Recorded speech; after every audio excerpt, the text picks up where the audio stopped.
All right, good afternoon. Happy Friday indeed. In a short while, we will be joined by Carl Scow, the Deputy Executive Director and Chief Operating Officer of the Rome-based World Food Program. He's going to update you on WFP's emergency responses and operational challenges, including those due to the funding shortfalls and the suspension of the Black Sea Initiative. Quick update regarding the situation in Niger. I know a number of you have been asking about the whereabouts of the head of our Office for West Africa and the Sahel. Leonardo Santos Simão is briefing or is about to brief the Security Council on the Secretary General's behalf in close consultations. He is back in Dakar, and he has been conducting close consultations with ECOWAS, with the African Union, and other key partners to support the regional efforts to restore constitutional order. He's also been engaging with a number of others. On the Sunday, we expect him to be at the ECOWAS Summit in Abuja, which will be dedicated to the situation in Niger. And as you heard in the press briefing this morning, our humanitarian colleagues on the ground say their work in the country is continuing. However, flights from the UN Humanitarian Air Service remain grounded because the airspace in Niger remains closed. We and our humanitarian partners fully remain committed to and engaged to supporting the vulnerable population in Niger, who, as you know, are impacted by a combination of climate, economic, and security shocks in the context of a very high needs on the humanitarian and the development side. This morning, Nicole Kwasi, the acting resident coordinator in Niger, I think reminded you that the $583 million humanitarian appeal for Niger is only 32% funded. This morning, the Security Council held a meeting on the protection of civilians by UN peacekeeping operations. They heard from Jean-Pierre Lacroix, the Undersecretary General for Peace Operations, as well as force commanders from the UN mission in South Sudan, the force commander of the UN peacekeeping force in the Democratic Republic of the Congo, and the force commander of the UN interim force in Lebanon. Earlier this week, the Secretary General was talking about the boiling climate. I just wanted to give you an example of the direct impact on some of the most vulnerable people of rising temperatures. In Syria, the Office for the Coordination of Humanitarian Affairs is warning us about the ongoing heat wave there, with temperatures going from 30 to 46 degrees Celsius. It's putting lives at risk, particularly in the northwest, where millions of people live in camps and settlements. Yesterday, a one-year-old girl passed away in a displacement camp in Idlib after her health deteriorated due to extreme heat. The infant and her family lived in a 3-year-old tent in a camp hosting about 860 people. Partners on the ground reported at least 165 tents in the camp lack proper thermal insulation to protect people from extreme heat and other weather conditions. A plan launched by ourselves and our partners to move displaced people in the Northwest out of tents into dignified shelter is currently being implemented. However, living conditions remain harsh for about 800,000 people who are still living in tents today, often in very overcrowded conditions. Summer months also saw the spread of fires across the region. In July, at least 134 fires were reported across the northwest of Syria. Partners reported also 320 fires incidents that impacted over 720 tent housings, displaced people since the start of since the start of the year. Some 1.9 million people displaced people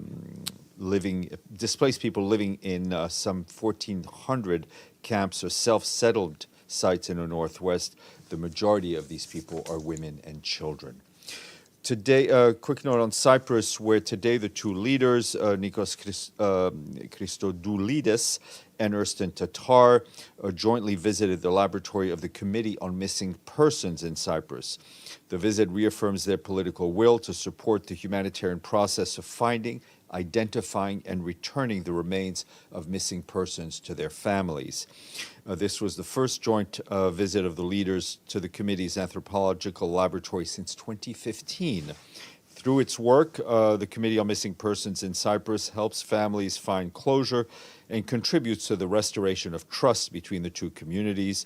The committee is an example of successful cooperation between Greek Cypriots and Turkish Cypriots and has consistently yielded results. Today is International Hepatitis Day, an opportunity for countries to step up national and international efforts on hepatitis, encourage actions by individuals, partners, and the public in highlighting the need for greater global response. And Sunday, you know what Sunday is? It's International Friendship Day. Let's all find a friend. What? I'll be waiting for the flag. Yeah. It's a two-way street. Yeah. And also Sunday, on a more serious note, is the World Day Against Trafficking in Persons. In his message, the Secretary General says that human trafficking is a heinous violation of fundamental rights and freedoms, adding that we must invest much more in detection, protection, and strengthening law enforcement to bring criminals that commodify human beings to justice. On Monday, we expect Denise Brown to be here virtually to brief you on Ukraine. We now have 126 member states who've paid up in full, and this country has a UNESCO-listed rock art site, which is called Tadrat Akakas, and it is a rocky massif with thousands of cave paintings which date from 12,000 BC to 100 AD. What? Could be anywhere. Well, it happens to be Libya, so we thank Tripoli for its payment. And we often have sad notes about people passing away, but I have a happy note today. And it's not every day that a UN Goodwill ambassador marries a UN Special Envoy. We want to congratulate Jean Todt and Michelle Yeoh, who got married after a 19-year engagement, apparently. So we wish them a lot of... They did not. It's not as good as a story, but it is. They both spend a lot of time and dedicate a lot of their time to the UN causes, so we thank them.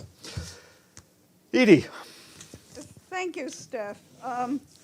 First on Niger, is anyone in the UN system talking to the military who have now claimed that they are in power?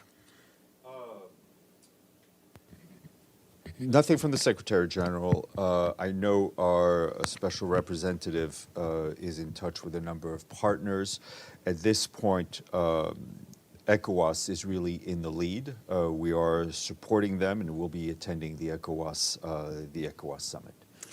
And secondly, at the Russian summit with African leaders, quite a number of African leaders have called on President Putin to restore the Black Sea Grain Initiative.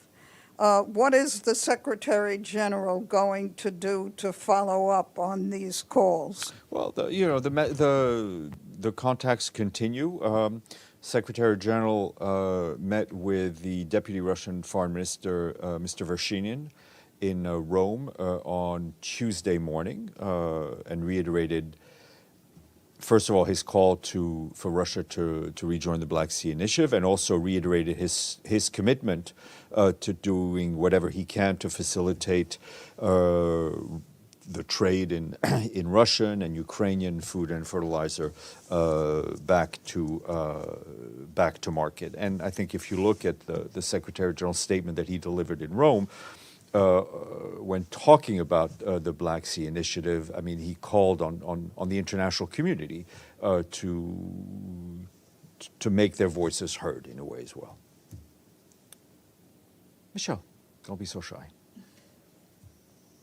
Just to follow up to that, the Deputy Russian Foreign Minister, did he sort of indicate that they're willing to, I don't know, move on? You know, the Foreign Ministry in Moscow has a spokeswoman, so I think you should ask her what the Russian position is. But obviously, had there been a breakthrough, I think it would have been shared with you. Yes, ma'am. That was on the Margaret. sidelines? Yes. That was on the sidelines of the food summit, I mean, it correct? was in He Rome, he and was- yes, Did he and attend it, the Russian? I think he was part of the delegation there, and he asked to see the Secretary General, and we, of course, made the time to see him. Okay, on another topic, Haiti. The United States has updated their travel advisory there, their level 4, high level 1, and they're ordering the departure of non-emergency U.S. personnel and their families. Does the UN have any plans to slim down? Is that a family posting for UN personnel? What's your situation? Whether or not it's a family posting, I do not know, but there's been no change in our security posture that I'm aware of in the last few days. Mr. Bays. Yeah, maybe staying on Haiti, you could give us an update on where the Secretary General is on his thinking and his proposals. And I mean he did the visit. His thinking and his proposals are what they are. We have not, I think, I mean, we're still looking for movement from member states in that direction. So you're still looking for a lead nation. Yeah. The Secretary General's not considering the UN taking the lead in this. Not that I'm aware of. Okay, I don't have my phone, so if there's anybody online who wants to ask questions, please do so. Otherwise, I will get our guest. Okay, stand by for Carl. You hope please.